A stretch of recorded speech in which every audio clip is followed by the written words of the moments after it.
Vamos a hablar de economía en Infobae TV. Está con nosotros Ricardo Delgado. Gracias por estar con nosotros. Por favor, Luis. Buen día. Si vos tuvieras que hacer un diagnóstico para un extraterrestre, ¿dónde estamos hoy parados septiembre de 2014 en la economía argentina? Yo te diría, estamos parados en un momento de economía muy gris, con poca fuerza muscular, con una economía con alta inflación. De un año al otro la inflación hoy es 15 puntos por arriba de la del año pasado, y eso estamos hablando de casi 40% de inflación. Con ese número estamos manejando hoy y vamos a terminar el año en esos niveles. Una economía que ya no le ofrece al consumo privado las oportunidades que le ofrecía hasta hace un año y medio atrás, es decir, por el lado del salario ya hay caída del salario real, sobre todo en los sectores de menores ingresos. Ya han desaparecido changas, han desaparecido oportunidades de los sectores más informales de la economía, que son casi el 40% del total del empleo. Por otro lado, tenés problemas de empleo. Claramente el sector privado ya tiene, digamos, caída neta en términos medidos por el propio INDEC, no estamos haciendo ninguna estimación. Y además tenemos una economía que tiene un problema de liquidez en dólares. Le faltan dólares y en consecuencia el gobierno va a apretar cada vez más a las importaciones para justamente tratar de lograr la mayor caja o la menor pérdida de reservas en el Banco Central. Una economía que no necesariamente tiene que estar en esta situación, no hay ninguna razón estructural para que lo esté, y básicamente la decisión de no atacar la inflación, que es la madre de todos estos problemas, es la causa justamente de que estemos hoy así. Vos planteabas una situación de complicaciones mediocres, pero ¿ves un fantasma de crisis al estilo de lo que hemos vivido en los últimos tiempos? No, yo te diría todavía no. Creo que hay que ser muy cauteloso. Estamos en un momento bisagra en donde se está jugando con fuego. La inflación es un problema que ya no solamente afecta al trabajador, al laburante, digamos, que percibe ingresos en pesos todos los meses, sino también se ha comido la rentabilidad en las empresas, y cuando se come la rentabilidad, y en muchas, sobre todo en las pymes, la oportunidad en el mal sentido de la palabra, de empezar a expulsar gente está muy cerca, y eso es lo que creo que hay que evitar. Y el empleo que está, digamos, con un panorama de 40% que vos planteas de inflación y una recomposición de 25%, en el mejor de los casos 30%, con pérdida real de salario, ¿no? Sí, claro. Bueno, esta es la primera vez, Luis, durante todos los años del kirchnerismo, en donde se dan estos dos efectos: pérdida de salario real y caída del empleo. Ni siquiera en la crisis del 2009, donde hubo una caída del empleo, producto de la crisis internacional, tuviste caída del salario real, porque la inflación allí bajó sensiblemente, estuvo alrededor del 15%, y los aumentos salariales fueron un poquito más. Entonces, eso permitió de alguna manera atenuar la caída del consumo. Este año vamos a tener una caída del consumo privado entre 2 y 3 puntos, que para una economía que había basado justamente en el consumo privado a su motor central en los últimos años, va a ser un tema complicado. La oposición en general ayer no acompañó el proyecto de pago de deuda soberana. ¿Es positivo, es negativo, es inocuo, es nada? Ahora, me parece que no va a facilitar la resolución del problema de la deuda. Nosotros desde el Frente Renovador creemos que esta era una oportunidad de empezar a cerrar definitivamente el capítulo triste de la deuda en la Argentina. La Argentina, vos sabés, Luis, que ha estado, digamos, signada en estos últimos 30 años de democracia por dos espadas de Damocles: la inflación y la deuda. En algún momento pensamos que los dos temas habían quedado atrás, digamos, en el 2004, 2005, 2006, no teníamos ni problemas de deuda, ni problemas, se había reestructurado de manera exitosa el tema de la deuda, y la inflación era muy baja. Podía ser más baja, pero era razonablemente baja. Hoy de vuelta los problemas esos de la historia argentina, del pasado argentina, están de vuelta sobre nuestras cabezas. Y hoy, insisto, en el tema de la deuda podemos resolver mejor, tratando de dar no solamente mayores oportunidades de que cobren los que confiaron mayoritariamente en la reestructuración del 2005 y 2010, sino fundamentalmente empezar a cerrar el tema de los holdouts.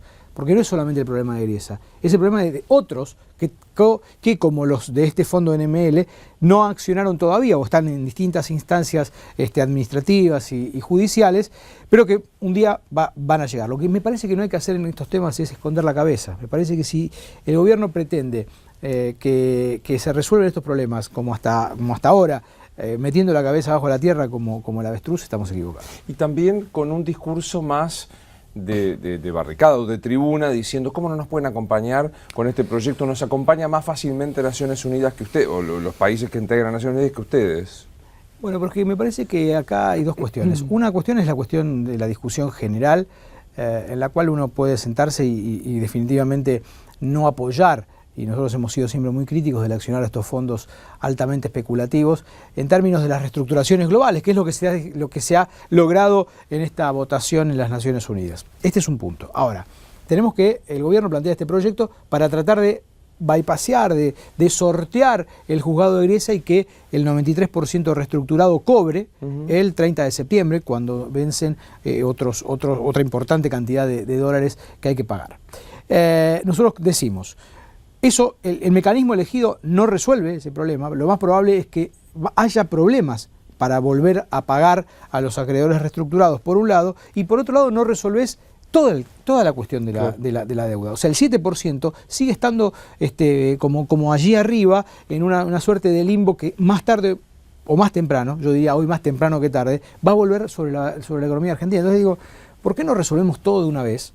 Encontramos un consenso, un proyecto integral que creo que es el que planteamos nosotros en sus lineamientos básicos. Después podemos discutir detalles, si hay que pagar aquí, si la jurisdicción aquella, pero estas son cuestiones ya más de juristas, pero me parece que la decisión política tiene que ir en resolver definitivamente el tema de la deuda. ¿Sos de los que creen, digo, porque es interesante escuchar los distintos sectores, los sectores más conservadores o más ortodoxos como Ricardo López Murphy, Menem, el propio Labaña, el Frente Renovador, de que Macri, que 2 o 3 medidas podrían generar rápidamente un shock de confianza para mejorar la economía argentina? Yo creo que sí, creo que, a ver, si vos, esto es muy interesante, el riesgo argentino antes de que la Corte Suprema rechazara el caso de la deuda, recordarás, unos meses atrás, estaba por arriba de 1000 puntos.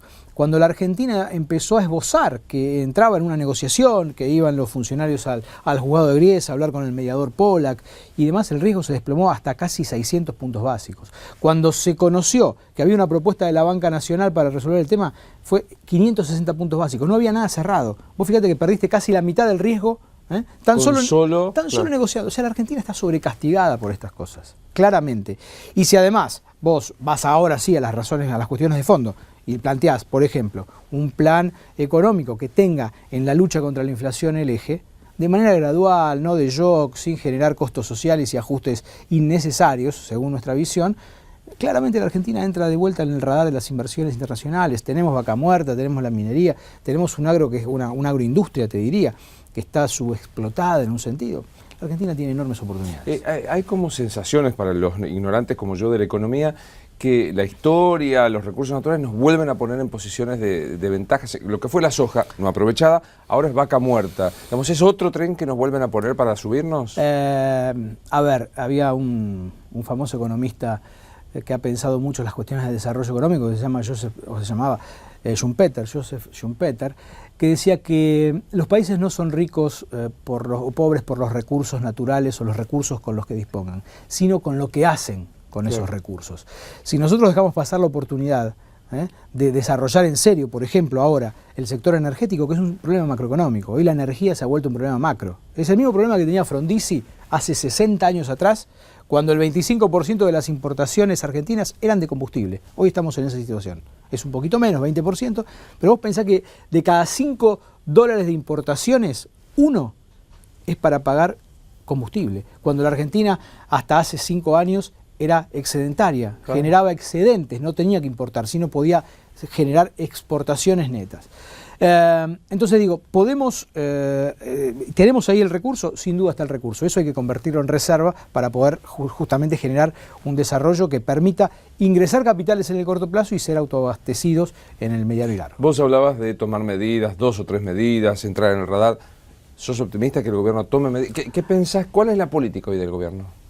Me parece que el gobierno niega los problemas centrales de la economía. Creo que negar la inflación o creer que solamente los precios cuidados pueden resolver el problema es una visión como mínimo ingenua, que no ha dado resultados, que no abarca todo el fenómeno que se esconde detrás del proceso inflacionario, que es un proceso complejo, que ya lleva 8 años consecutivos de inflación alta, crónica, que ha generado en los primeros momentos la sensación de que estaba bueno consumir, ¿sí? Y eso ha generado, por ejemplo, expansiones en el 2010 y en el 2011, pero que después, cuando se empieza a comer la rentabilidad del sector privado, ya le empieza a quitar oportunidades a la inversión, por un lado, y al empleo por el otro. Entonces, si vos no tenés inversión y no tenés empleo, evidentemente con estos niveles de inflación, que ahora probablemente se aceleren en estos meses además, va a ser muy difícil poder tomar medidas que sean conducentes para tener una economía más sana, ¿no? Tendría que preguntarle si no era un economista como vos, sino un psicólogo. Pero cuando se niega al gobierno los problemas centrales.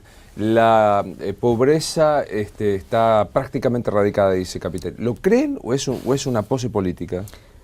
Habría que preguntarle a Capitanich o a quienes dicen eso. La verdad que cuando uno ve... a ver, el punto central es, no hay país y ni experiencia en el mundo que con inflación creciente tengas menos pobres. Si vos tenés más inflación vas a tener más pobres. Y esto es empírico, o sea, está probado. Absolutamente empírico, absolutamente empírico. En los procesos y esto pasó en el 89 en la Argentina, pasó en el 2001. Digo, cuando la Argentina explota y estalla, la inflación era prácticamente inexistente, tuviste un mes que tuviste 10%, tenías un elevadísimo desempleo. Bueno, evidentemente la fábrica de pobreza que crea la inflación es un problema serio. Y negarlo forma parte, me parece, de la genética del gobierno, y ese es el problema. Me parece que si vos no tenés estadísticas sobre las cuales discutir, ¿cómo vas a hacer políticas públicas para atacar el problema? Si vos no sabés cuántos pobres efectivamente hay, con todo respeto por las mediciones privadas y de universidades que creo que hacen todo lo posible, pero es el Estado el que tiene que hacer eso. Es el único que puede tener el acceso real. El acceso real a la información, la capacidad de... Bueno, estamos discutiendo cosas que en una Argentina normal no se tendría que discutir. Ricardo, gracias como siempre. Gracias a vos, Luis. Seguimos así en Infobae TV.